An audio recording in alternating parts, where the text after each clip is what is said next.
ओडिशा राज्य के क्योंझर से आ रही अवैध मैगजीन पत्थर लदे ट्रक संख्या OR 09P9790 को गुरुवार के दिन आदिवासी मूलवासी परिषद के अध्यक्ष निरूप हांसदा के नेतृत्व में कार्यकर्ताओं ने अवैध पत्थर तस्करी के संदेह में कोवाली थाना क्षेत्र के हल्दी पोखर ओडिशा रोड पेट्रोल पंप के सामने पकड़ा।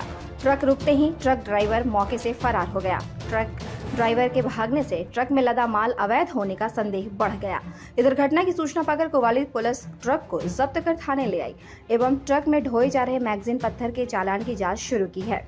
थाना प्रभारी रंजीत उरांव द्वारा मैगजीन पत्थर के कागजात सहित एक रिपोर्ट जिला खनन पदाधिकारी एवं अंचलाधिकारी को प्रेषित की गई है।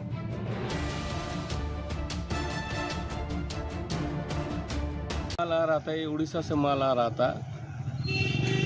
माल जो आ रहा है इसमें हमको जैसे शक लगा ये मैंगनीज पत्थर लोड हुआ है और ये अवैध रूप से आ रहा है।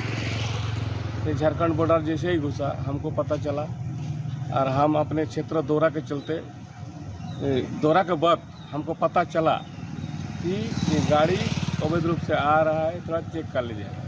जब हमने देखा ड्राइवर को जब हम पूछे तो ड्राइवर कुछ नहीं बता पाए, ड्राइवर गाड़ी छोड़ के भाग गए।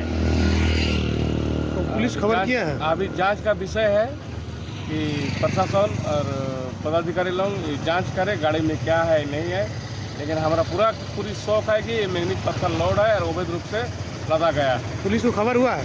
पुलिस को खबर हुआ, अभी कोवाली थाना आए हुए हैं, देख रहे हैं थाना प्रशासन, देखते हैं थाना प्रशासन कितना दूर क्या कर रहे हैं।